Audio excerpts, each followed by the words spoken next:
Para muhibbin rahimakumullah. Rintangan yang kedua untuk terus-menerus bisa beribadah kepada Allah Subhanahu wa ta'ala, pengaruh lingkungan.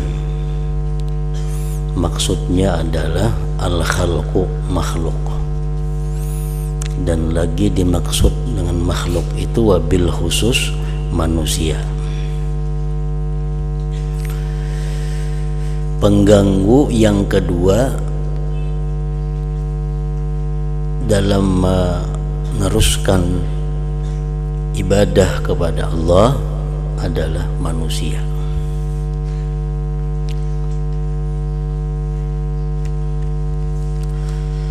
Selanjutnya, hendaklah engkau, semoga Allah memberikan pertolongan kepada engkau dan kepadaku untuk bisa berlaku taat kepada Allah. Hendaklah engkau memencilkan diri dari pergaulan, artinya uzlah.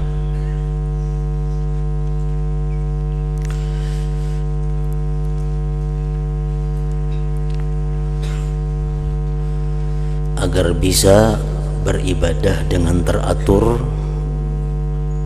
istiqamah, hendaknya kita adalah beruzlah, menjauhkan diri dari pergaulan masyarakat.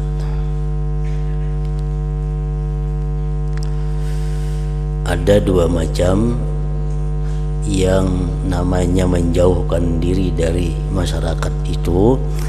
Yang pertama adalah khalwat, yang kedua uzlah. Khalwat itu lebih sulit daripada uzlah, karena khalwat itu menjauhkan diri dari makhluk dan mengisinya dengan ibadah. Itu khalwat namanya.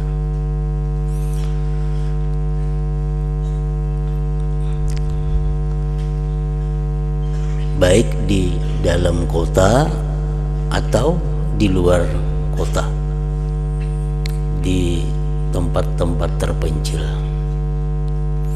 Sebagaimana Rasulullah sallallahu alaihi wasallam sebelum beliau menerima wahyu pertama dari Allah, beliau suka beruzlah, berkhalwat, suka berkhalwat. Hubbiba ilaihil khala, disukakan kepada beliau itu berkhalwat. Di mana beliau berkhalwat? Di guha,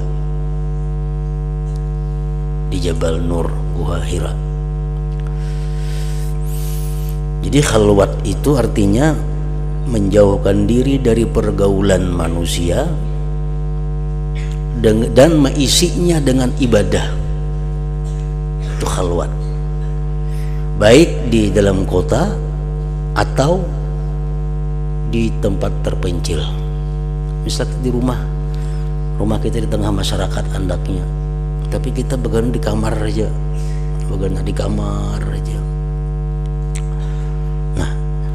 beribadah di kamar tuh, baca Quran, baca salawat, tafakur. Itu ngarannya adalah khalwat. Tapi kalau berkhalwat di tengah kota, kita tetap dituntut kita untuk sembahyang berjamaah dan sembahyang Jumat.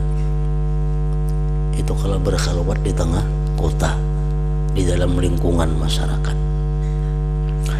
Adapun uzlah ini tujuannya semata-mata menjaga diri dari kejahatan pergaulan,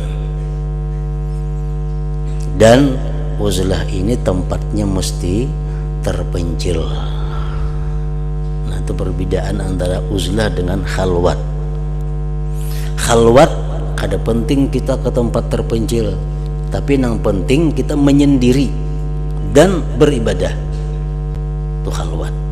Kalau uzlah, kada penting kita beribadah, yang penting kita menyelamatkan diri dan di tempat terpencil. uzlah. Nah, di sini kita dituntut agar kita beruzlah atau berkhalwat untuk bisa mengatur ibadah dengan sebaik-baiknya.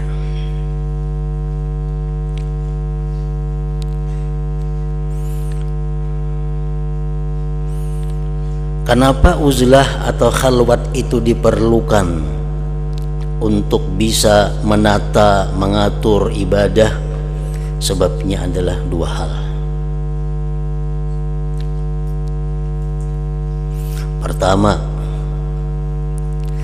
lingkungan masyarakat dapat menyibukkan engkau. Lingkungan masyarakat itu bisa menyibukkan kita, sehingga membuat engkau lupa beribadah kepada Allah. Karena kita sibuk di masyarakat, akhirnya kita lupa beribadah kepada Allah. Apalagi kita di masyarakat dipakai orang untuk jadi ini, jadi itu, jadi macam-macam. Jadi ketua handil, jadi ketua Karang Taruna, jadi macam-macam. Makinnya sibuk sehingga lupa beribadah kepada Allah.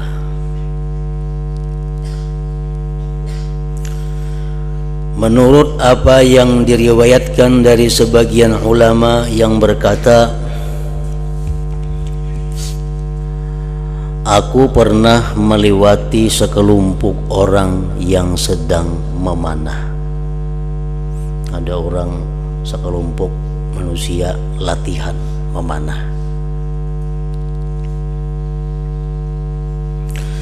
Ada seseorang yang duduk jauh dari kelompok pemanah itu. Ada yang duduk seikung jauh memencil. Aku bermaksud mengajak berbicara orang yang sendirian itu. Aku nak bepandir lawan nang menyaurangan itu nang apa. Tetapi ia berkata, nang menyaurangan tadi bersuara, zikrullah lebih aku sukai daripada omonganmu. Jadinya aku lebih suka berzikir daripada memandiri kamu ini. Aku bertanya, apakah engkau senang sendirian seperti ini? Kamu ketujuh kok seorangan nih di sini duduk. Tuh di sana orang latihan memanah. Apa kamu seorangan duduk di sini? Ketujuh kok kamu seorangan?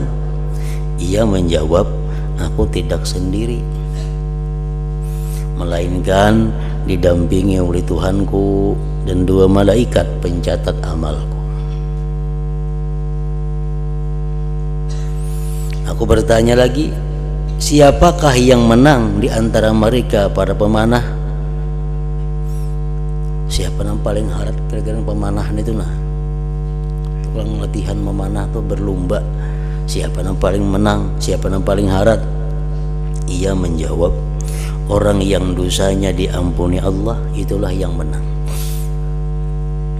Orang yang dosanya diampuni Allah itulah yang menang.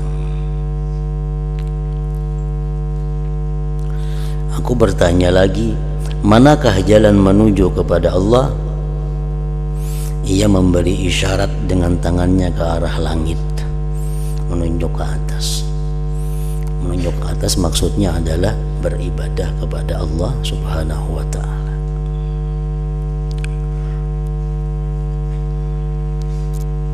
Kenapa menunjuk ke langit?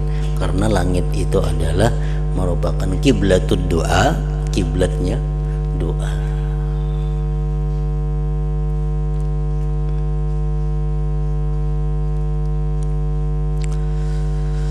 Lalu bangkit orang tadi berdiri meninggalkanku sambil bergumam, sebagian besar makhlukmu pada lupa kepadamu Gusti ya Allah. Artinya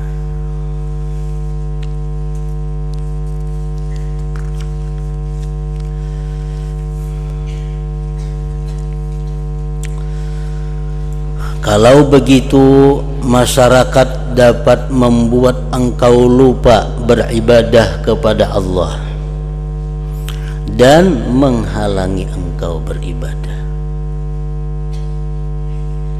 bahkan menjerumuskan kamu ke dalam laku akhlak yang buruk dan kerusakan. Jadi masyarakat, pergaulan itu bisa membuat kita lupa, bisa mencegah kita beribadah, dan akhirnya menjerumuskan kita ke dalam akhlak yang buruk, akhlak yang rusak. Sesuai dengan apa yang dikatakan oleh Hatimul Asam, ujar beliau, aku mengharapkan orang-orang ini melakukan 5 perkara. Aku Jasidin hendak masyarakat sekitarku ini, pergaulanku ini melakukan 5 perkara. Namun aku tidak bisa menemukannya yang 5 itu di masyarakat.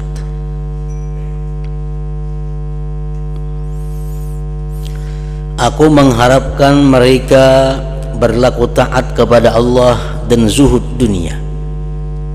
Aku mengharapkan masyarakat, kenalan-kenalanku, lingkunganku, mereka itu taat kepada Allah dan zuhud terhadap dunia. Tetapi mereka tidak mau melakukannya. Sebuting.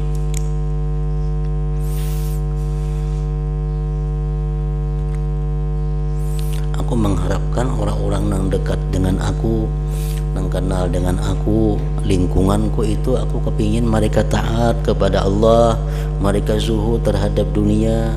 Ternyata mereka kada mau.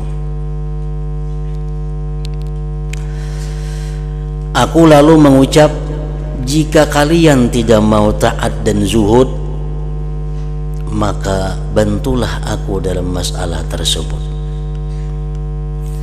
Amun kenalan-kenalanku, masyarakat lingkunganku, kadakawa berlaku taat kepada Allah, kadakawa zuhud dalam dunia, dukung barang aku.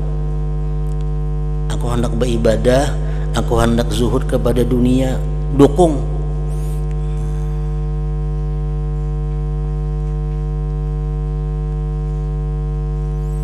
Orang-orang tidak mau membantu. Ternyata mereka kada mendukung.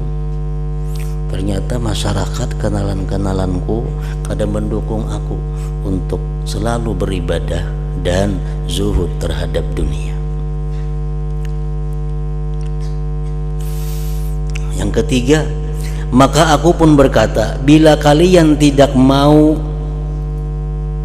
amun kalian kada aku mendukung aku beribadah, kada mau mendukung aku zuhud kepada dunia, maka ridhalah kalian kepadaku, jangan kalian membenciku. Amun mendukung kada kawa, katuju barang, jangan membenci kepadaku kalau aku beribadah manakala aku melakukan taat dan zuhud. Menolong sudah kada kawa, membantu kada kawa, jangan membenci barang, jangan kada suka lawan aku. Mereka tidak mau. Akhirnya tetap mereka kada mau, kada katuju lawan aku beribadah, kada katuju lawan aku zuhud terhadap dunia.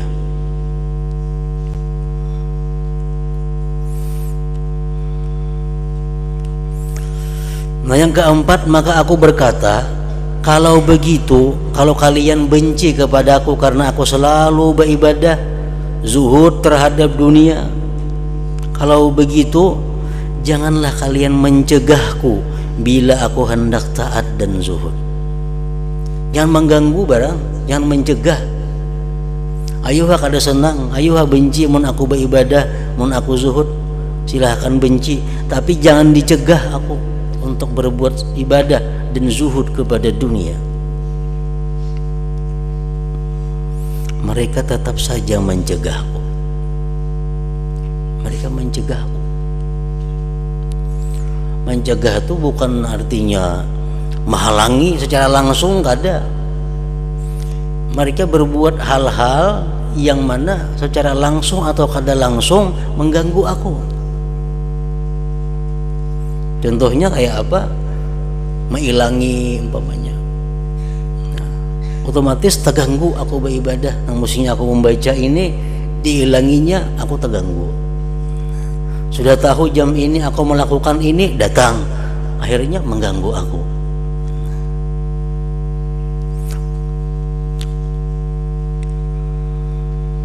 Nah, yang kelima, maka aku berkata, baiklah, kalian jangan mengajakku untuk mengerjakan perkara yang tidak membuat ridha Allah. Allah yang Maha Agung, dan janganlah kalian memusuhiku apabila aku tidak mengikuti kalian. Nah, ayuha mencegah aku beribadah, tapi kuharapkan jangan membujuk aku berbuat hal-hal yang tidak diridhai Allah. Kawan-kawanku, masyarakatku, lingkunganku, anak biniku, masuk semuaan di situ. Kalau kalian ini mengganggu aku beribadah, ayo ganggu, tapi sebutin ku minta jangan dibawahi aku, jangan didorong aku untuk melakukan maksiat, untuk melakukan hal-hal yang diridai oleh Allah. Maka mereka tidak mau, tetap membujuk aku, artinya dengan menawarkan ini macam-macam. Jadi 5 hal ini yang mana aku tidak bisa lagi bertahan di masyarakat itu. Pertama apa? Aku mengharapkan bahwa masyarakat ini kenalan-kenalanku, kekasih-kekasihku, aku harapkan mereka itu taat kepada Allah, zuhud terhadap dunia. Ternyata kada kawa, tetap mereka itu kada aktif beribadah dan berlomba-lomba mencari dunia. Nah, yang kedua, aku mengharapkan kalau kalian ini sudah kada kawa taat, kada kawa zuhud kepada dunia, bantu barang aku supaya kawa beribadah terus menerus, bantu aku supaya bisa zuhud terhadap dunia. Ternyata mereka kada kawa membantu juga, kada membantu aku untuk selalu beribadah, untuk zuhud kepada dunia. Nah, kalau membantu aku kada kawa, menolong aku kada kawa, supaya aku selalu taat, kalian kada bisa membantu aku minta jangan benci aku, jangan benci barang lawan aku nang beribadah ini, nah jangan benci.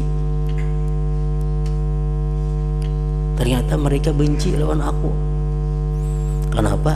Karena kada kau melayani mereka.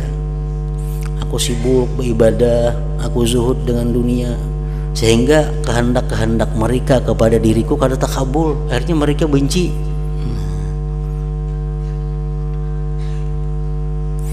Nah, kalau kalian benci kepada aku, ayo sudah benci, tapi ku minta nang keempat apa? Jangan mencegahku untuk berbuat taat, jangan mencegahku untuk zuhud kepada dunia.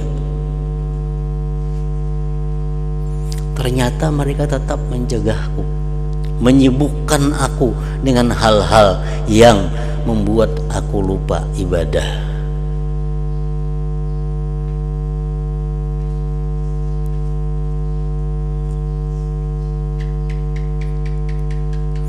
Nah, kalau nang keempat itu kada kawa, nang kelima barang aku minta, napa? Jangan mengajak aku maksiat, jangan membawai aku berbuat yang tidak diridai Allah.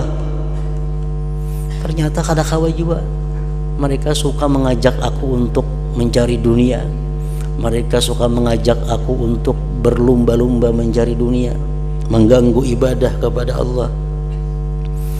Nah, lalu akhirnya aku meninggalkan mereka dan sibuk mengurusi diriku sendiri.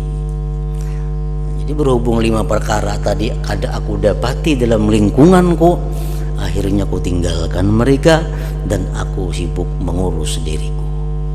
Lingkungan itu umum, keluarga kita, lingkungan tetangga kita, lingkungan kita, kenalan-kenalan sahabat-sahabat kita, lingkungan. Karena mereka kadang aku minta 5 perkara tadi, akhirnya aku menyerah, aku menjauhkan diri daripada mereka dengan berkhalwat atau beruzlah.